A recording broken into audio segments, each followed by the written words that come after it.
আসসালামু আলাইকুম, সবাইকে ওয়েলকাম জানাচ্ছি আজকের অনলাইন ক্লাসে। তো যেহেতু আমাদের এইচএসসি 2024-এর এক্সাম খুবই নিকটে, তো সেই শিক্ষার্থীদের সুবিধার্থে আমি নিয়মিত এখন এমসিকিউ আপনার সিকিউ কোয়েশ্চেন নিয়ে আলোচনা করব। তো আজকে আমরা ফার্স্ট কনভার্সন বা নাম্বার সিস্টেমের 3.1-এর যে চ্যাপ্টার ছিল, ওই নাম্বার সিস্টেম থেকে একটা সিকিউ আমাদের আসবেই। তো সেই হিসাবে আমি এবার দিনাজপুর বোর্ড 2023 যে কোশ্চেনটা এসেছিল তার আজকে সলভ করব। তো আলোচনার সুবিধার্থে আমি বলে রাখি, আমার টিউটোরিয়ালটা দেখার সময় আপনি অবশ্যই যদি কোনো একটা টপিক ক্লিয়ার না হন তো ভিডিওটা দুই একবার টেনে দেখবেন। আর যারা পরীক্ষার্থী তারা অবশ্যই এই কোশ্চেনটা টিউটোরিয়ালটা দেখার সময় আপনারা খাতা কলম নিয়ে বসবেন, তাহলে আপনার প্র্যাকটিস হয়ে যাবে এবং একটা ভালো গাইডলাইন বলা যায় বা একটা নোট তৈরি হয়ে যাবে। ওকে, তাহলে চলুন আমরা আমাদের কোশ্চেনটা সলভ করেই। তো এখানে বলেছে দিনাজপুর বোর্ড 2023-এ যে কোয়েশ্চেনটা বলেছে, আগে আপনার স্ট্যাম্পটা একটু দেখতে হবে। স্ট্যাম্পে বলেছে কাকুলি, পলি ও কণা এই তিনজন হচ্ছে বান্ধবী, তারা একটি মার্কেটে বা শপিং মলে গেল, গিয়ে তারা কিছু কেনাকাটা করেছে। সো সেটাই এখানে বলেছে যে পরবর্তীতে কণা তাদের পোশাকের দাম জানতে চাইলে কাকুলির যে পোশাকের দাম সে বলল কত, 167 এক অক্টাল, আমি এই যে বেসটা দেখে বুঝলাম এটা একটা অক্টাল নাম্বার। ও পলি যেটা কিনেছে সেটা হচ্ছে 79-এর, এটা একটা হেক্সাডেসিমাল নাম্বার, রাইট? তো এই দুইটা নাম্বার দেওয়ার পরে আমরা বুঝলাম যে এখানের ভিতরে আমার অক্টাল আর হেক্সাডেসিমাল দেওয়া আছে। এখন কোশ্চেনে কি জানতে চেয়েছে সেটা হচ্ছে ইম্পর্টেন্ট বিষয়। তো এখানে দেখুন ক নাম্বার কোশ্চেনে বলছে সংখ্যা পদ্ধতির বেস বা ভিত্তি কী। তো সংখ্যা পদ্ধতির বেস বা ভিত্তি, এই সংখ্যাটা মনে রাখার জন্য একটা সহজ পদ্ধতি আপনি মনে রাখতে পারেন যে আমরা যদি বলি বাইনারি, আপনি একটু চিন্তা করেন তো বাইনারির বেস সবাই জানে 2। এখন এখানে আমার কোশ্চেন হচ্ছে কেন 2, কারণ বাইনারিতে একটা 0 আর একটা 1 দুইটা সিম্বল বা মৌলিক সিম্বল ব্যবহার করা হয়, এই কারণেই তো তার বেস বা ভিত্তি 2। তো এখন যেহেতু বাইনারিটা জানতে চাই না, এই পুরো সংখ্যা পদ্ধতির বেস জানতে চেয়েছে, তো এই কারণেই আমরা সংখ্যাটা আমি এখানে আলোচনার সুবিধাতে সাজিয়ে লিখেছি যে কোনো সংখ্যা পদ্ধতিতে যে কয়টি মৌলিক চিহ্ন ব্যবহার করা হয় তার ওই মোট সংখ্যাকে ওই সংখ্যা পদ্ধতির ভিত্তি বা বেস বলে। তাহলে এখানে 2 আসছে কেন, কারণ এখানে 0 আর 1, একটা 0 আর একটা কি ব্যবহার করা হয় বাইনারিতে 1। তো 0 আর 1 দুইটা মৌলিক সিম্বল বা দুইটা মৌলিক সংখ্যা, এই কারণে এখানে বলেছে যে সংখ্যা পদ্ধতিতে যে কয়টি মৌলিক চিহ্ন ব্যবহার করা হয় তার মোট সংখ্যাকে ওই সংখ্যা পদ্ধতির ভিত্তি বলে। ওকে, আশা করি সংখ্যাটা বুঝতে পেরেছেন। 2 নম্বর বলেছে বহুল ব্যবহৃত, দেখুন বহুল ব্যবহৃত অক্টাল বা বহুল ব্যবহৃত 8 বিট কোডটি ব্যাখ্যা করো। তো 8 বিট কোড হচ্ছে দুইটা, আপনাদের বই 2টা 8 বিট কোড রয়েছে, একটা হচ্ছে আস্কি আর একটা হচ্ছে EBCDIC। তো আস্কিটা হচ্ছে বহুল ব্যবহৃত, এই আস্কি কোড 7 বিটেরও হয় 8 বিটেরও হয়। কখন 7 বিটের হয়, যখন তার 7টা বিটই কোনো কিছু প্রকাশ করতে ব্যবহার করা হয় তখন সেটাকে আমরা আজকে 8 বিট বলি, 7 বিট বলি। আর 8 বিট কখন বলবো, যখন একটা অতিরিক্ত 8 নাম্বার যেই অতিরিক্ত একটা বিট আমরা প্যারিটি বিট হিসাবে ব্যবহার করব, তখনই সেটাকে আমরা আজকে 8 বিট কোড বলবো। ওকে, এখানে আলোচনার সুবিধার্থে আমি এখানেও এটাকে একটু লিখে রেখেছি যাতে আপনারা দ্রুত আমরা আমাদের মূল কাজে চলে যেতে পারি। তো এখানে দেখুন বলেছে আজকে হলো 8 বিটের একটি আলফা নিউমেরিক কোড। তো আলফা নিউমেরিক কোড মানে কি, মনে রাখবেন আলফা মানে হচ্ছে ক্যারেক্টার আর নিউমেরিক হচ্ছে নাম্বার। তার মানে এই আজকি কোডের মাধ্যমে আপনার ক্যারেক্টার ABCD, ছোট হাতের ABCD এগুলো প্রকাশ করা যায়, আর নাম্বার বলতে তো আপনারা বুঝেন নিউমেরিক 1 2 3 4 এগুলো প্রকাশ করা যায়। আজকের পুনরূপটা লিখবেন American standard code for information interchange. Then আপনি সাধারণত আমরা আজকি কোডটা ব্যবহার করি কিবোর্ড, মাউস, প্রিন্টার ইত্যাদির মধ্যে আলফা নিউমেরিকের ডেটা আদান প্রদানের জন্য আজকি কোড ব্যবহার করা হয়। আর আজকি কোড যে আবিষ্কার করেন তার নাম হচ্ছে রবার্ট উইলিয়াম বিমার। ঠিক আছে, তো এই আজকি কোডের সম্বন্ধে এইটুকু লিখলে আপনার মোটামুটি আপনি হবে। এই বহুল ব্যবহৃত এই কোডটির নামটা আপনি বলে দিবেন। দেন আমরা চলে আসি আমাদের মূল আলোচনায়। গ নাম্বার প্রশ্ন আমাদের কি বলেছে আমরা যদি একটু খেয়াল করি, দেখুন বলছে কাকুলি ও পলির পোশাকের দাম 10 ভিত্তিক প্রকাশ করো। 10 ভিত্তিক বলতে আমরা বুঝলাম এটা হচ্ছে ডেসিমেল নাম্বারে, 10 ভিত্তিক মানে হচ্ছে কি ডেসিমেল নাম্বার। তো আমরা একটু মূল আলোচনার সুবিধাতে দেখুন 10 ভিত্তিক যখন বলবে তার মানে আমার বেস হবে কত, 10, রাইট? তো যখনই আমরা 10 ভিত্তিক নাম্বারে যাব, যে কোনো সংখ্যাকে 10 ভিত্তিক নাম্বারে রূপান্তর করার সময় বা কনভার্সন করার সময় আমাদের মনে রাখতে হবে যে আমরা গুণ করে আগাবো। আমার একটা ফর্মুলা ছিল যে যে কোনো নাম্বার থেকে, মানে অল টু ডেসিমাল, তো যে কোনো নাম্বার থেকে যদি আপনি ডেসিমালে যেতে চান তাহলে গুণ করে আগাতে হয়। তো এখানে দেখুন, আমরা এখানে প্রথমে আমাদেরকে কে ছিল, কাকুলি, তাহলে আমরা এখানে লিখি কাকুলি। উত্তরটা এখান থেকে লেখা শুরু হবে, আমি যেভাবে উত্তরটা লিখি আপনারা এভাবে উত্তরটা লিখবেন। তাহলে কাকুলি এখানে লিখতে পারেন কাকুলি,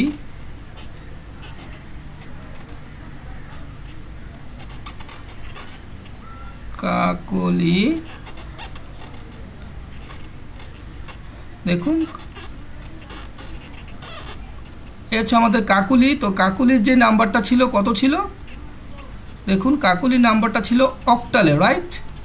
তো এখানে আমি কাকুলি নাম্বারটাকে অক্টালে লিখে দিব 167। ওকে, তো 167 এটা হচ্ছে কাকুলির নাম্বার, এটা আছে কোথায়, অক্টালে, রাইট। তো এটা যেহেতু অক্টালে আছে, আমাকে এটাকে নিতে হবে কোথায়, প্রশ্নের ধরন অনুসারে আমার এটাকে নিতে হবে ডেসিমেলে। তো আমরা এখানে একটা ডেসিমেলের সিম্বল দিয়ে রাখি, তাহলে আমরা বুঝতে আমাদের সহজ হবে, রাইট। তো দেখুন, এবার যদি আমার এই কাকুলিকে আমি ডেসিমেলে নিতে চাই, এটাকে আপনি পরীক্ষায় প্রথমে একটু কৌশলে পরীক্ষায় এটাকে আপনি ক্যালকুলেটর ইউজ করে নেবেন। তো ক্যালকুলেটর ইউজ করে আপনার কি হবে, এটার ভুল হওয়ার কোনো চান্স থাকবে না, দেন আপনি খাতা এটা করবেন। তো দেখুন, এখানে কাকুলির এই নাম্বারটাকে যদি আমি এখন ডেসিমেলে নিতে চাই, এখানে আপনার ডেসিমেলের জন্য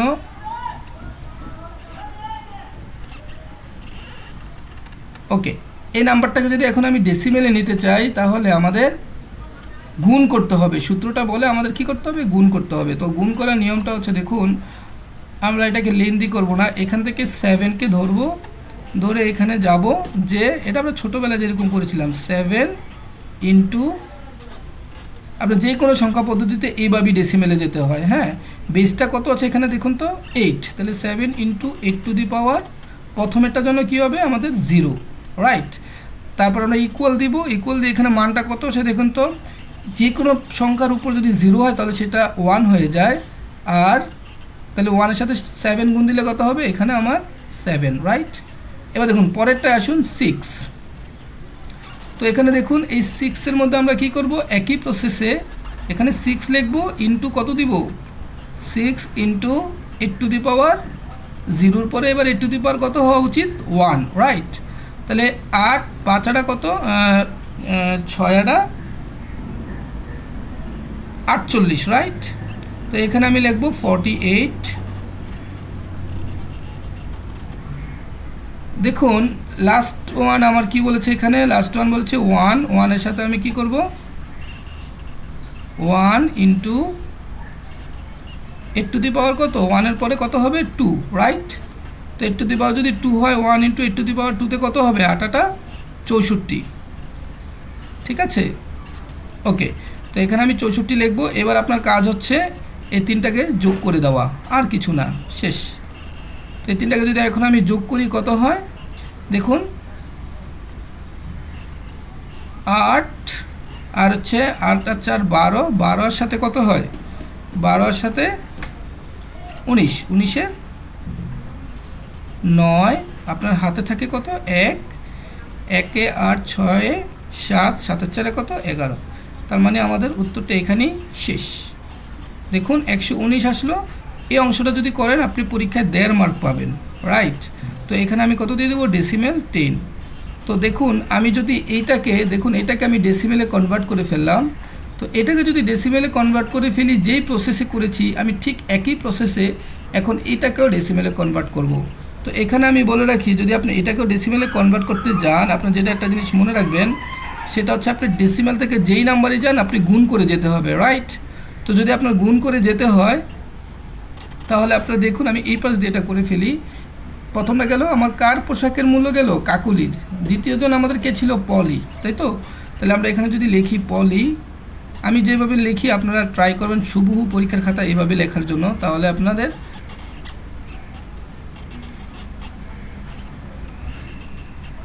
এখানে হচ্ছে আপনার পলির পোশাকের মূল্য এটা একটু লিখে নেবেন, আমি এখানে ডাইরেক্ট চলে যাচ্ছি। তো পলির পোশাকের মূল্যটা কত দেওয়া আছে? 79। পলির পোশাকের মূল্য হচ্ছে 79।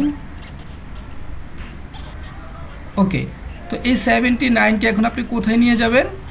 79কে এখন নিয়ে যেতে হবে, যেহেতু আমাদের প্রশ্নে বলেছে দুইটা কি ডেসিমেল নাম্বার। অনেক সময় দুইটাকে ডেসিমেল নাম্বার না বলে যদি বলতো যে মানুষের নাম্বার, যে নাম্বারটা মানুষ বুঝে, তখনও এটা কিন্তু অ্যান্সার ডেসিমেলই হতো, কারণ আমরা ডেসিমেল বা 10 ভিত্তিক নাম্বারটাই আমরা কিন্তু বুঝতে পারি, অন্যান্য কোনো নাম্বার আমরা বুঝতে পারি না। তো এখানে আমরা তাহলে এখানে দেবো ডেসিমেল। এবার আমরা পুরো সংখ্যাটা বসিয়ে দিব, দেখুন। Okay fine. তো পলির নাম্বারটা কত ছিল? 79। দেখুন এই 79কে আমি একই পদ্ধতিতে, আমি পাশাপাশি দেখাচ্ছি যাতে আপনাদের বুঝতে সহজ হয়। আমি একই পদ্ধতিতে ডেসিমেলে যাব। আমি বলেছি ডেসিমেলের থেকে যে কোনো সংখ্যা থেকে ডেসিমেলে যাবেন আপনার গুণ করতে হবে। গুণটার নিয়মটা হচ্ছে এইভাবে টান দিবেন, টান দিয়ে এখানে কত 9, এই 9টা লিখবেন, তারপর একটা ইনটু দিবেন, মানে এই যে বলেছিলাম আমরা গুণ করবেন, এই গুণ ইনটু। তো এই ইনটু দিয়ে এখানে বেস কত? 16, তার মানে এই 16কে আপনি বেস রেখে দিবেন, দিয়ে পাওয়ার কত দিবেন? দেখুন 0। দেখুন এটার ভিতরে আমি তাই করেছি, রাইট? তাহলে কোনো কিছুর পাওয়ার 0 হলে সেটা আলটিমেট কত হয়ে যায়? 1 হয়ে যায়। তার মানে এখানে আমার থাকবে কত? 9। এতটুকু বুঝছি। দেন আপনি দেখুন 7। তো এবার 7কে নিয়ে আসেন, 7 ইন্টু আমার কত হয়? 7 ইন্টু 16 টু দি পাওয়ার কত দিবে এবার বলুন তো? 16 টু দি পাওয়ার 1, তাই তো? তো 16কে যদি আপনি 7 দিয়ে গুণ দেন তাহলে কত আসে? দেখুন এখানে একটু ক্যালকুলেটরটা ইউজ করবেন। 16কে যদি আপনি 7 দিয়ে গুণ দেন তাহলে কত আসে? 100।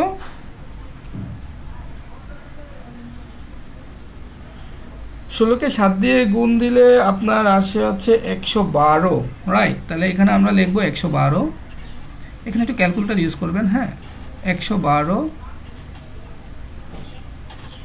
তো এই 112 আর 9 এই দুইটা যোগ করলে কত হবে আপনার? 121, রাইট? দেখুন আমাদের কিন্তু সি নাম্বারের অ্যান্সার শেষ। এবার আপনি উত্তরে লিখে দিবেন যে দশমিক নাম্বারে কাকুলির নাম্বার হচ্ছে 119, আর কার নাম্বার রয়েছে? পলির নাম্বারটা হচ্ছে কত? 121, রাইট? এটাই হচ্ছে আমাদের গ নাম্বারের অ্যান্সার। Okay fine. এবার দেখুন আমাদের গহ নাম্বারে কি বলতেছে। আমাদের গহ নাম্বারে বলতেছে যে যোগের মাধ্যমে কার পোশাকের দাম বেশি তা নির্ণয় করো। তো আপনি তো যোগের মাধ্যমে কথাটা শোনার পরে আপনি বুঝে গিয়েছেন যে এখানে আমাদের টুস কমপ্লিমেন্ট করতে হবে, কারণ যোগের মাধ্যমে এই কথাটা বললে বা টুস কমপ্লিমেন্ট মাধ্যমে এই কথা বললে, অথবা যদি বলে তাদের পোশাকের ব্যবধান কত, এরকম যদি কোনো কথা বলতো তাহলে আমরা বুঝে যেতাম এটা হচ্ছে টুস কমপ্লিমেন্ট। তো টুস কমপ্লিমেন্টের মূল কথাটাই হচ্ছে যে আমরা যোগের মাধ্যমেই বিয়োগের কাজ করব, রাইট? তো এখন দেখুন এই দুইটার মধ্যে আপনি কিন্তু অ্যান্সার অলরেডি জেনে গেছেন। যোগের মাধ্যমে তাদের পোশাকের দাম বেশি বা কম এটা আপনি দেখতেছেন, এখানে হচ্ছে 119 আর এখানে হচ্ছে 121। তার মানে আপনি বুঝতে পেরেছেন যে এখানে আপনাদের ব্যবধান কত? 121 থেকে 119 যদি চলে যায় তাহলে 2, তার মানে আমাদের অ্যান্সার কিন্তু 2। তো এটা আমি ডেসিমেল নাম্বার থেকে বুঝতে পারলাম, কিন্তু আপনি তো এটা কম্পিউটারকে বোঝাতে হবে। তো যখন কম্পিউটারকে বোঝাতে হবে তখন সেটাকে বাইনারিতে দিতে হবে 8 বিট রেজিস্টারে। এখন কোশ্চেন হচ্ছে কখন আমি 8 বিট রেজিস্টারে নিব আর কখন আমি 16 বিট রেজিস্টারে নিব, রাইট? তো আপনি মনে রাখবেন যখন আপনার মানটা 128-এ চলে যাবে তখন সেটাকে আপনার কি করতে হবে? 16 বিটে কনভার্ট করে করতে হবে। এখন যেহেতু আমার কোনোটা 128কে অতিক্রম করে নাই, তার মানে 8 বিট নিয়ে করলেই আমাদের হবে। তো এখন আমরা যেটা করব, আমাদের গহ নাম্বার অ্যান্সারটা করব, আর এটা আমাদের ছিল গ নাম্বার অ্যান্সার। এতটুকু দিলেই আপনার কিন্তু গ নাম্বার অ্যান্সার ডান, রাইট? এবার দেখুন গহ নাম্বার অ্যান্সারের এটা অনেকভাবে করে, আমি যে পদ্ধতিতে করি আপনি সেটা ফলো আপ দেবেন, তাহলে দেখবেন আপনার এটা একেবারেই সহজ। 3-4 লাইনে আমি কমপ্লিট করে ফেলবো। তো আপনি যেহেতু এই দুইটা নাম্বার জেনে গেছেন কে বড় কে ছোট, তো এখন আপনার উচিত হবে কি বড় নাম্বারটা থেকে ছোট নাম্বারটাকে বিয়োগ করা। তার মানে হচ্ছে বড় নাম্বার থেকে ছোট নাম্বার বিয়োগ করা বলতে এরকম যে আপনার 129, যদি আমি একটু ব্যাখ্যা করে বুঝাই, 129 এটা হচ্ছে আপনার একটা ডেসিমেল নাম্বার। একটু ভালো করে খেয়াল করে বুঝুন, তাহলে আপনার আরও অন্য সমস্যা দূর হবে। তো এটা হচ্ছে আমার একটা ডেসিমেল নাম্বার, এটা থেকে আমাকে বলছে যোগের মাধ্যমে, কিসের মাধ্যমে? যোগের মাধ্যমে তাদের ব্যবধান করতে। তো আমি যোগের মাধ্যমে তাদের ব্যবধান করি 199। এখন আপনি বলুন এই দুইটার মধ্যে টুস কমপ্লিমেন্ট করবেন কোনটাকে? যেটা ছোট সেটাকে করলে সুবিধা হয়। তো এখানে আপনি ইচ্ছা করলে এই লাইনটা আবার লিখতে পারেন যে টুস কমপ্লিমেন্ট করা মানে কি বলুন তো? টুস কমপ্লিমেন্ট করা মানে হচ্ছে একটা পজিটিভ নাম্বারকে কোথায় নিয়ে যাওয়া? নেগেটিভ নাম্বারকে, রাইট? তো এখন যদি আপনি টুস কমপ্লিমেন্ট যদি 19-এর টুস কমপ্লিমেন্ট করেন তাহলে মানিটা কি হলো? 19-এর নাম্বারটা কী হয়ে যাবে? মাইনাস।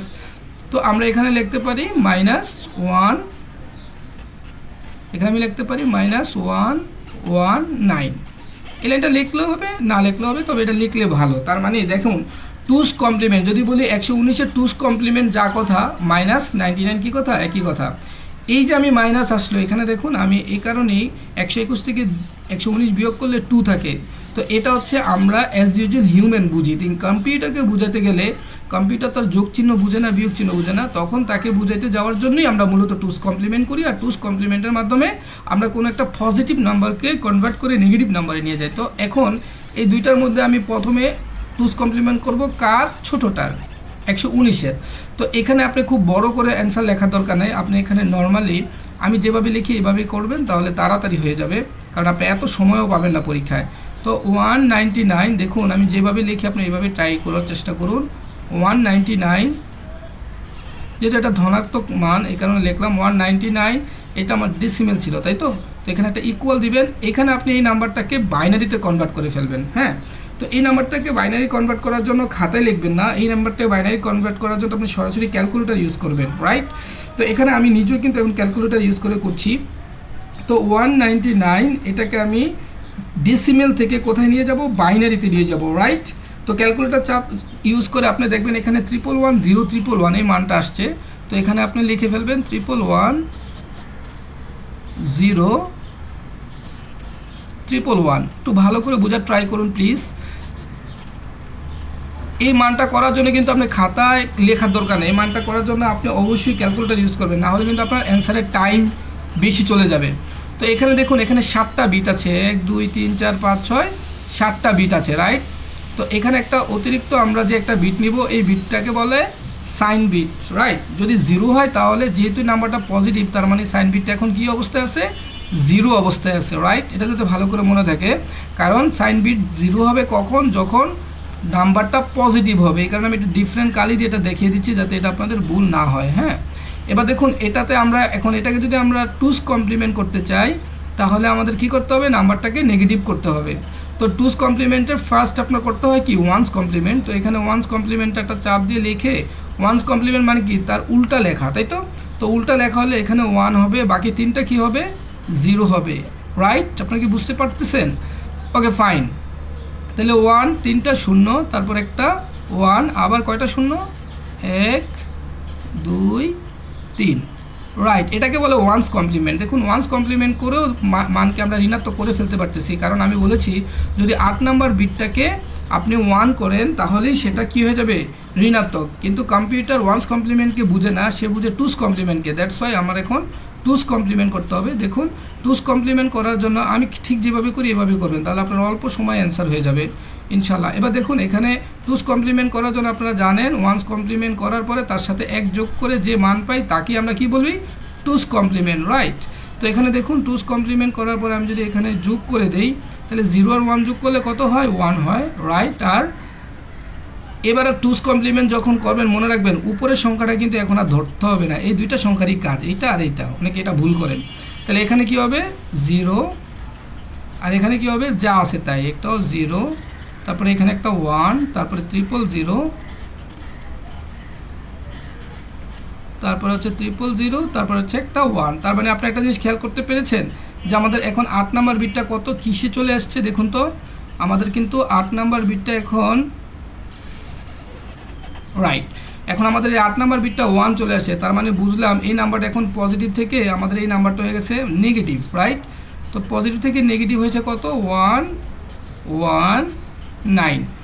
তার মানে এটাই হচ্ছে আমাদের টুস কমপ্লিমেন্ট করার মূল বিষয়। এবার এখানে দেখুন এটা যেহেতু আমি মাইনাস পেয়েছি, তাই উপরে আমার একটা নাম্বার কত আছে? প্লাস 121, তাই তো? তাই এখানে আমরা লিখব প্লাস 121, 121। 121-এর এখন কি করবেন? বাইনারি করবেন, রাইট? তো 121-এর বাইনারি করলে কত আসবে? দেখুন এখন আবারও বলবি, আপনি আবারও ক্যালকুলেটর ইউজ করবেন, ক্যালকুলেটর ইউজ করবেন কীভাবে, আপনি ডেসিমেলে কনভার্টে যাবেন, ডেসিমেলে গিয়ে 121 লিখবেন, দেন ইকুয়াল দিয়ে তারপর আপনি যেতে চাচ্ছেন কোথায়, বাইনারিতে, তখন আপনি বাইনারিতে চাপ দিবেন, তাহলে 4টা 1001, তাহলে এখানে আসবে 4টা 1 1 2 3 4টা 1001। দেখুন এখানে আমার টোটাল 7টা বিট আছে, কিন্তু আমি কখনই 7টা বিটে কাজ করব না, এখানে আমরা লিখব 8 বিট রেজিস্টারে। কি লিখব? 8 বিট, কারণ আমরা এটা কোনো একটা রেজিস্টারে মেমোরি স্টোর করে করতে হয়। 8 বিট রেজিস্টার,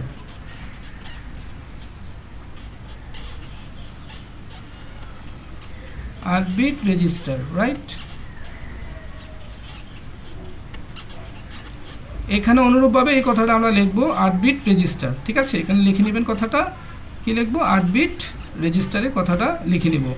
ওকে ফাইন। এবার দেখুন, এবার আমরা যদি এই নাম্বারটার সাথে 7টা বিট, তো তাহলে অতিরিক্ত আমার একটা বিট নিতে হবে, কারণ আমরা 8 বিট রেজিস্টারে যেহেতু বলেছি, তার মানে অতিরিক্ত একটা বিট নিব, আর সেটা 0 নিব। কেন নিব 0? কারণ এখানে দেখুন আমার প্লাস আছে, এই যে দেখুন এখানে -1, তার মানে সবসময় আমরা একটা জিনিস বুঝলাম, 8 নাম্বার বিটটা যদি 0 হয় তাহলে সেটা পজিটিভ বোঝায়, আর যদি 1 হয় সেটা কি বোঝায়, নেগেটিভ নাম্বার। এবার আমি এটার নিচে হুবহু এই কথাটাই লিখে দেব, -119, রাইট। এবার দেখুন আমাদের এখানে যে মানটা পেয়েছিলাম সেই মানটা হুবহু এটার নিচে বসিয়ে দেব, 1000, তাহলে এখানে লিখব 1000,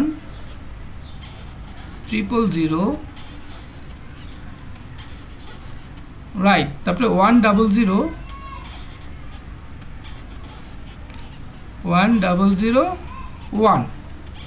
ওকে। তো এখন আমরা কাজ কি, আমাদের অঙ্কটা কিন্তু শেষ। দেখুন আমি 3-4 লাইনের মধ্যে অঙ্কটাকে কমপ্লিট করে ফেলছি। আমরা এখন কি করব, এখানে শুধু আমরা যোগের মাধ্যমে বিয়োগ করব, তার মানে এখানে আমি যোগ করব, আর এখানে আমার অ্যান্সারটা কত আসে দেখুন তো, +2, কারণ 19 থেকে যদি আমার 2 চলে যায় তাহলে কি থাকে, +2 থাকে, আর এটা হচ্ছে আমাদের ডেসিমেল নাম্বার, তো এখানে আমি লিখে রাখি +2 ডেসিমেল নাম্বার। এবার দেখুন আমার এই পাশের অ্যান্সারটা এটার সাথে মিলে কিনা। তো আমরা যেহেতু বলেছি যোগের মাধ্যমে বিয়োগের কাজ, তার মানে এখানে আমি যোগ করব, 1 যোগ করলে কত হয়, 10, 10-এর 0, রিমাইন্ডার কত থাকে, 1 থাকে, 0 আর 1 যোগ করলে কত হবে, 1, এখানেও 0 0 যোগ করলে কি হবে, 0, এখানে 1 যোগ করলে কত হবে, 10, 10-এর 0, রিমাইন্ডার কত আছে, 1, আবার 10-এর 0, রিমাইন্ডার কত আছে, 1, 1 আবার কত হবে, 10, 10-এর 0, রিমাইন্ডার কত আছে, 1, 10-এর 0, রিমাইন্ডার কত আছে, 1, এই 1-এর আর আগের 1, 10, 10-এর 0, হাতে কত আছে, 1। এবার দেখুন আমাদের এখানে নাম্বারটা প্লাস, কিন্তু এখানে 1 আসছে, তার মানে একটু ঝামেলা হয়েছে। তো এখন দেখুন ঝামেলাটা কি, দেখুন এখানে 1 2 3 4 5 6 7 8, এটা হচ্ছে আমাদের 9 নাম্বার বিট। এটা কত নাম্বার বিট, 9 নাম্বার বিট, আর এখানে 9 নাম্বার বিটটা ওভারফ্লো হয়েছে। কি হয়েছে, ওভারফ্লো হয়েছে, তো এটাকে ক্যারি বিট বলে। তো আমরা লিখব ক্যারি বিট ডোন্ট অ্যাকসেপ্টেবল, বা ক্যারি বিট গ্রহণযোগ্য নয়। তারপর আমরা কি করব, এই লাইনটা এখান দিয়ে 2 4 6টা 0 লিখে দেব, 1 2 3 4, আমি কিন্তু এই লাইন থেকে লিখতেছি, হ্যাঁ, 5 6টা 0, দেন 1, তারপর হচ্ছে 0। দেখুন এটাই হচ্ছে আমার অ্যান্সার। এখন এটা অ্যান্সার হয়েছে কি না আপনি ম্যাজিক নাম্বার দিয়ে বুঝতে পারেন। দেখুন 1 2 4, দেখুন এখানে 1 2 4 এর মধ্যে দেখুন 1 2, তার মানে এই ঘরটা অ্যাক্টিভ আছে, রাইট, আর বাকি কোনো ঘর কি অ্যাক্টিভ আছে, নাই, তার মানে এখানে আমাদের অ্যান্সার আসে কত, 2, আর এখানে আমার অ্যান্সার কত, 2। আশা করি বুঝতে পেরেছেন। এইভাবে আমরা কোশ্চেনটা সলভ করতে পারলে আমরা ইনশাআল্লাহ ফুল মার্কস পাবো। তাহলে আজকে এখানেই বিদায় নিচ্ছি, সবাইকে অসংখ্য ধন্যবাদ জানিয়ে শেষ করছি আমার সাথে এতক্ষণ থাকার জন্য। আল্লাহ হাফিজ।